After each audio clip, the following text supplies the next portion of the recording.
जय श्री कृष्ण।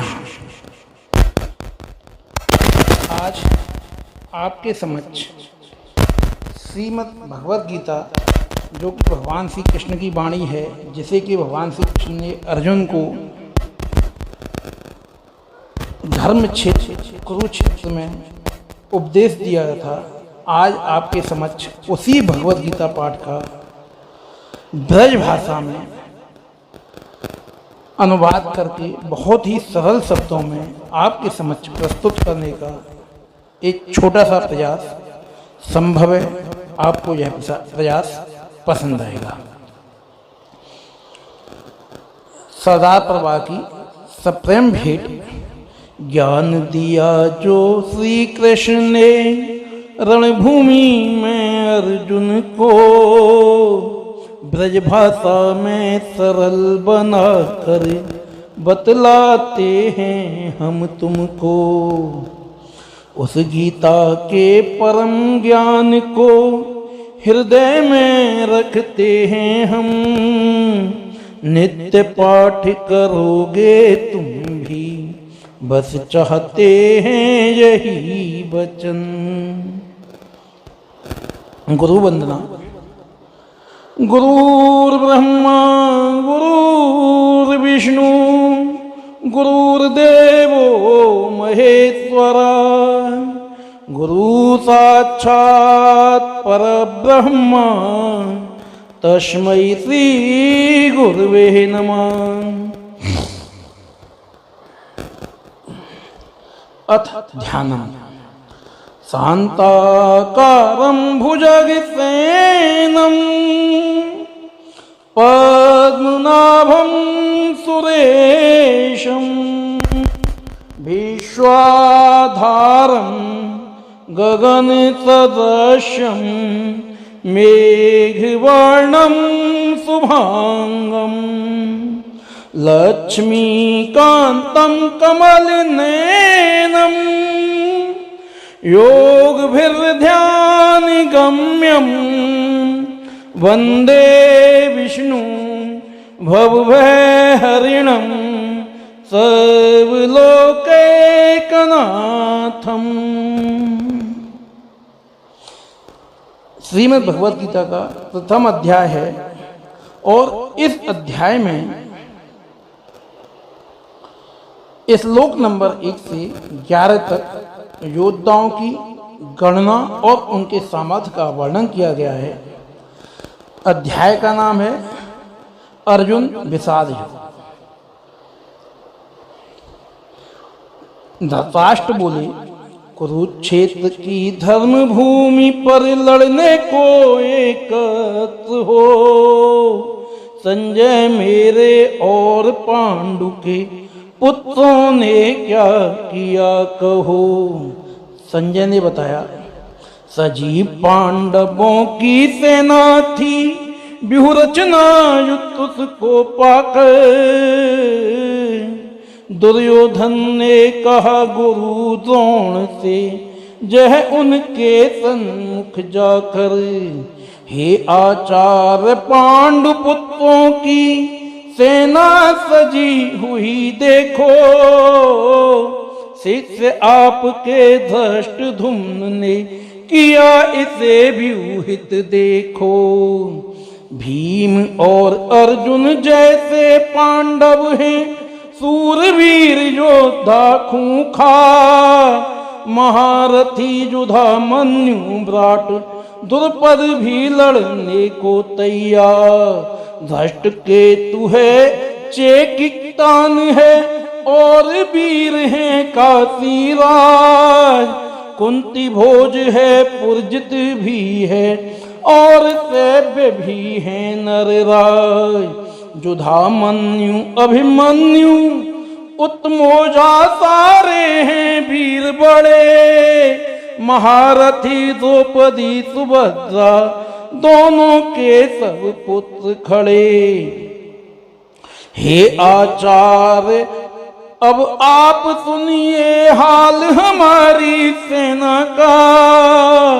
उसमें भी हैं वीर बहुत, मैं नाम बताता हूँ उनका।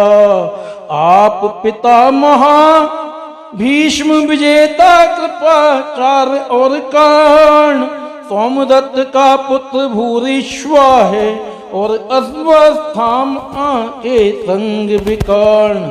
अन्य बहुत से सूरवीर सब ने मुझ पर हैं प्राण दिए, लड़ने को तैयार खड़े हैं रणशस्त्रों को साथ लिए। अपनी जो अपार सेना है उसके रक्षक भीष्म बने, सीमित पांडव सेना के रक्षक योद्धा भीम बने। आप सभी अपनी अपनी जगहों पर ही जम कर रहना, ध्यान भीष्म की रक्षा का जैसे हो वैसे करना।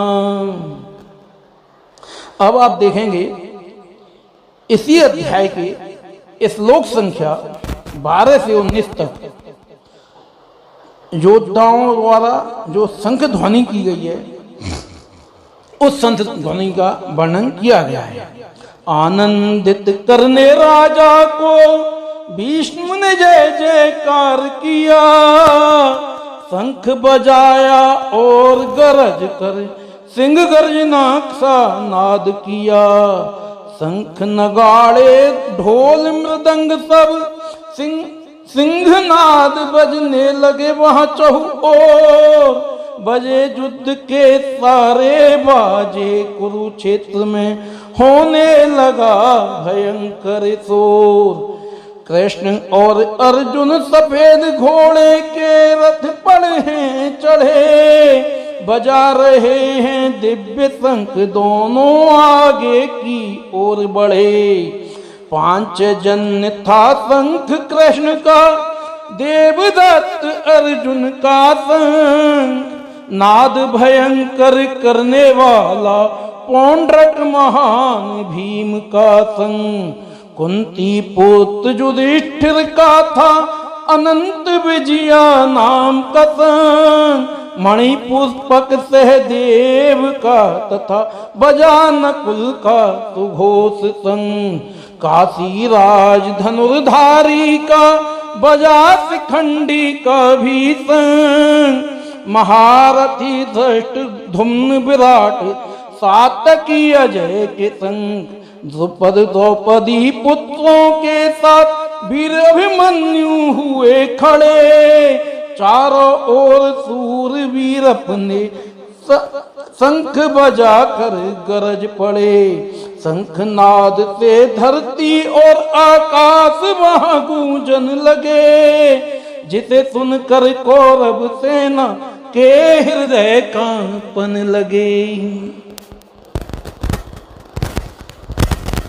अब आप देखेंगे इसी अध्याय के श्लोक संख्या 20 से 28 तक अर्जुन द्वारा सैन्य का दोनों जो कौरव और पांडव की सेनाएं थीं उन सेनाओं का सैन्य निरीक्षण किया गया और उस सैन्य निरीक्षण में जो हुआ वह अब आपको आगे के श्लोकों में मिलेगा।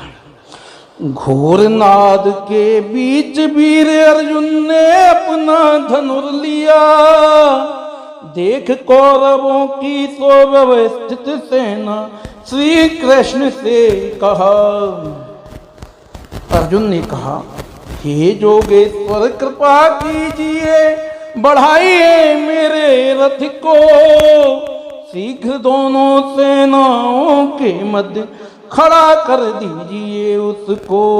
मुझे ले चलो वहां जहां पर सब योद्धा तत्पर रण को, जिनके साथ मुझे लड़ना है देख सकूं मैं उन सब को। देखूं मैं उन सब को जो लड़ने को तैयार हुए, दुष्ट बुद्धि वाले दुर्योधन के कहने पड़े हैं अड़े हुए। संजय बोले, हे धृतराष्ट्र, कृष्ण ने जब अर्जुन के से वचन सुने, रथ दोनों सेनाओं के मध्य खड़ा कर दिया उनने। कहा कृष्ण ने, भीष्म द्रोण सब राजा थे मौजूद जहां। अर्जुन सब कुरुओं को देखो एकत्रित सब हुए यहाँ। दोनों सेना खड़ी हुई थी, अर्जुन ने उनको देखा। पुत्र गुरु मामा भाई दादा बाप सबको देखा। उन दोनों सेनाओं में थे स्वसुर मित्र भी खड़े। अर्जुन के सामने वहां थे युद्ध भूमि में दृश्य बड़े। दया आ गई अर्जुन को, हो उदास मन उसका डोला। युद्ध भूमि पर विचलित होकर श्री कृष्ण से वह बोला।